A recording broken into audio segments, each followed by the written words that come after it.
Welcome to the Dad and Cole Football Patrol. That's right. What's up, guys? I am Dad. And I'm Cole. Cole, week number 2 of the NFL 2018 season is in the books. Now, before we do some game rewinds and recaps, 2 bits of big news broke around the NFL within the past 2 days. So let's play a little fact or fiction. All right, so Cole, the first bit of news, the Cleveland Browns, it broke over Sunday morning while we were getting ready to watch the games that the Cleveland Browns were going to they were going to cut outright Josh Gordon. And then all of a sudden, teams started calling the Cleveland Browns saying, hey dudes, what can we trade you to get Josh Gordon onto our team? As it turns out, the New England Patriots made the best offer, which was only a 5th-round pick. I'm shocked by that. So Cole, let's play fact or fiction. Josh Gordon will remain on the New England Patriots roster for the remainder of the whole season and will score 5 or more touchdowns. Fact or fiction? Fiction. You don't think that's going to happen. Tell me why. Because last year, DeAndre Hopkins scored the most touchdowns, which was 13. So you don't think that he really has the chops like the big elite receivers in the NFL? Now, let me ask you this. Is it more that you don't think he has the talent to do it, or just all the issues he's been having trying to stick on teams that he's not even going to be on the team at the end of the year? Tom Brady has more talent around than just him. Okay, so you think Brady's going to favor more of the guys that he already has there, like Philip Dorsett, who they traded for. Eventually, he's going to get Julian Edelman back. He has Chris Hogan. Yeah, so you think he's just going to stick with those guys more. So that's a fiction call on your part. Gronkowski. Gronk, so as well. Well, I'm going to go the other way. I'm going to say it's fact. But admittedly, I have Josh Gordon on my fantasy football roster, so I really want him to stick there. So maybe that's the only reason I'm saying it. You can't just say that because you have him on your team. All right, Cole. So the other big bit of news coming out of the NFL. Carson Wentz is starting. Woo! That's going to affect our beloved. And I have him on my fantasy team too. That's right. So Carson Wentz has been cleared for contact. He has been announced as a starter this coming Sunday against the Indianapolis Colts at home. So Cole, let's do a little fact or fiction with Carson Wentz. Carson Wentz will start the remainder of the games and will regain his MVP-style form and will lead the Philadelphia Eagles back to an NFC East title. Cole, fact or fiction? Well, I just hope he can, so I'll say fact. Yeah, I hope he can too. But you know what, man? I feel good about this. He apparently looks incredible. I think he makes a dramatic and profound impact on that offense. I don't fear anyone else in the NFC East at all. I think Carson brings them back to the promised land. They're going to wrap up the NFC East. I say fact as well.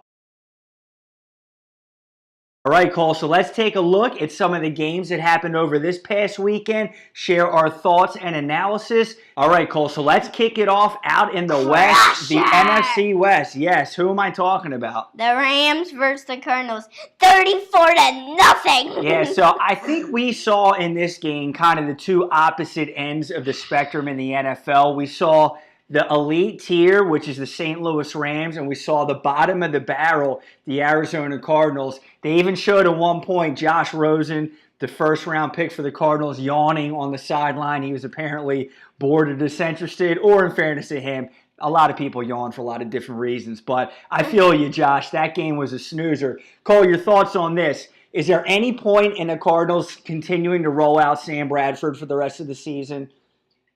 So you're ready to see them turn the page to Josh Rosen and see what they have there? He's also probably better. Yeah, well, I think at this point, what are you expecting to get out of Bradford for the rest of the year? I'd absolutely turn the page to Josh Rosen. And then real quick, as far as the Rams is concerned, do you think they are the absolute cream of the crop in the NFC, the best team going right now? Yeah. You do? They're listen. undefeated right now. Right, and they're winning in convincing style. They're the most balanced team. They had a huge offseason adding players. Not for long, because the Eagles are to beat them. Well, hopefully. We'll see about that. All right, so Cole, let's move over to the AFC. In a wild game, the Kansas City Chiefs go into Pittsburgh to beat the Pittsburgh Steelers. You and I actually both predicted this one. We had Kansas City as our call. So, Cole, let me ask you this. Patrick Mahomes, 6 touchdowns. Is he for real? Are the Chiefs for real? Are they an elite contender looking to try and get to the Super Bowl this year? Or is this just a team off to a hot start and they're going to cool down eventually? They're off to a hot start, and they're going to be like that the whole season. So you think they're going to stay like that and they're a hot elite team? Give me a reason or two why you believe that. I think Pat Mahomes elite. He's elite. He's the real deal. And you love the skill guys around him, right? So let's look at the other side of this game real quick. I think Pittsburgh has problems. There's a weird Twitter thing with Antonio Brown and a former Pittsburgh Steeler going back and forth. Big Ben, again, lethargic. Le'Veon Bell's not showing up. Le'Veon Bell not showing up. I think this team is in trouble. I had kind of thought that could be the case for Pittsburgh with their bizarre offseason they've been having. They are not looking good. Do you think they can rebound, though? No. This is what they are, and they're going to have issues all year? Okay, fair enough. All right, so Cole, the Washington Redskins, who jumped off to an impressive win within the conference, had an out-of-conference game hosting the Indianapolis Colts. They dropped this game in a big manner, only able to put up 9 points on what most people consider to be a suspect defense. With just 3 field goals? Yeah, they did not muster up much of an offense. A tough loss for them. If you're going to take a loss, so you'd rather be an out-of-conference game like they did against the Colts. But let me ask you this. Andrew Luck, the Colts, big win for them on the road. Is there anything you can take away from the long term from this game? Because I don't really know how to read it other than nice win for the Colts, tough out-of-conference loss for the Redskins, but I don't think it potentially could mean anything for the long term for either team. Let's move on. All right, Cole, so let's look at an AFC East Conference Division game. The Miami Dolphins with a nice win on the road against the Jets. Look, the Jets are going to struggle. I don't think that means anything for them for the long, long haul as far as having potentially the right quarterback in place. But what do you think about the Dolphins quietly going 2-0? I had talked about them as a team I kind of had my eye on with Tannehill adding some veteran presence back at the quarterback position for them and liking Gase as a designer of offense. Your thoughts on the Dolphins hanging around in the AFC so far? They're in first place so far. Yeah, this is true. How about that? Who would have thought that? And you like what they're doing with Stills as a big play receiver guy? You know, you got Tannehill. Because the Patriots lost once.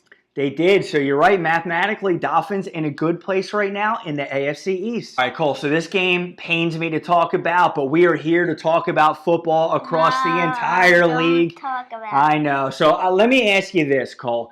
Do you believe in Ryan Fitzpatrick, and do you believe in the Buccaneers overall as a team? You think it's real what they have going on there? Tell me why. They're going to be 16-0. Oh, my goodness. But tell me why you believe this is not just a flash in the pan. I don't know what you mean. So a flash in the pan means someone is doing something really good, and they're hot at one moment, but then they're going to cool off like a frying pan. They're going to cool off like a frying pan, like this. So you don't buy into this long term. Now let me ask you this. Jameis Winston's going to be coming off of suspension. Would you hand the team back over to him, or would you stick with Ryan Fitzpatrick? I would. Jameis Winston didn't even know.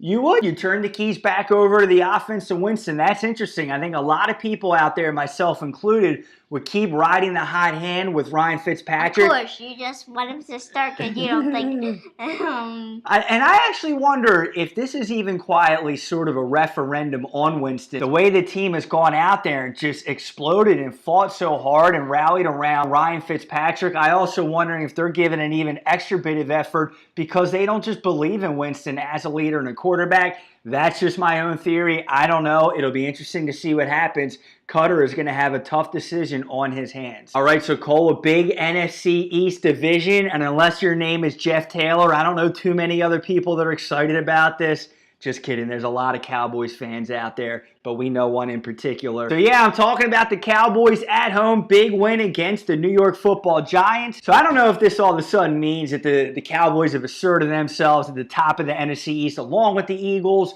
or that anyone else has really stepped up and showed themselves. Just stay at that one win. Yeah, but listen, they shook off a tough road loss against Carolina. They came home. They took care of business against the Giants. Cole, the Giants are 0-2. What are your thoughts about them? I don't know that their record necessarily speaks to how bad they are. However, Eli looked like he's struggling a little bit. I just don't know about the Giants. You thought they were a team to contend with coming into the season. Just be 14-2.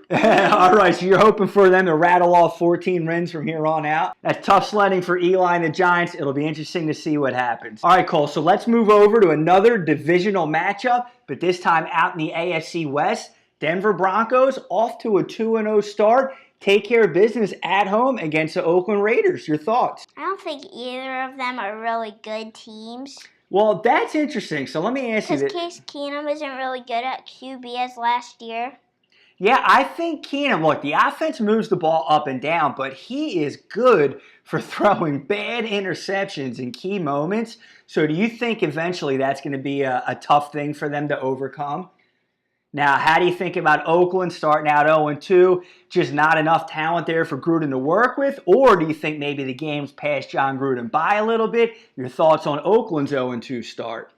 Well, maybe they kind of missed Khalil Mack a little bit on defense. That's a very good point on your part. So maybe they gave away the most important player on their team and they're feeling that pain a little bit, huh? All right, Cole. So now for one of the wildest games in the weekend, and this is the last one we're going to talk about and recap. Minnesota, Green Bay, big NFC North division. Tie. Yeah, they end in a 29-29 tie. I mean, what do you think about this? I think that was an impressive game for the Vikings and Cousins to go on the road like that. But I don't know really what else to take beyond that besides these two teams are really going to hang in there and be in contention to the bitter end. I think they're the cream of the crop clearly for that division. Who are you liking to end up being on top, though, at the end of the year? Well, the Vikings and the Packers are really good teams. But if you had to pick one that you think is going to be there as the division winner at the end, who do you see that being?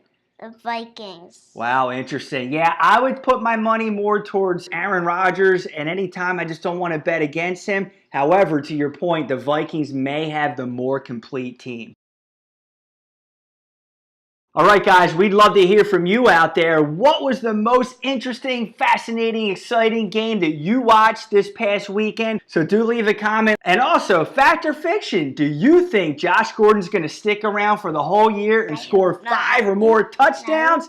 And then how about Carson Wentz? Is he going to regain his MVP form and bring the Eagles back to an NFC East division title? Leave a comment. We want to hear from you. What else, Cole? Maybe subscribe. Yeah, guys, we love it. If you could hit the subscribe button so we can count on you as active members of our NFL football family. Anything else from you, buddy? All right, that was fun looking back at week 2 in the NFL season. Thanks for watching, guys. Peace out. See ya.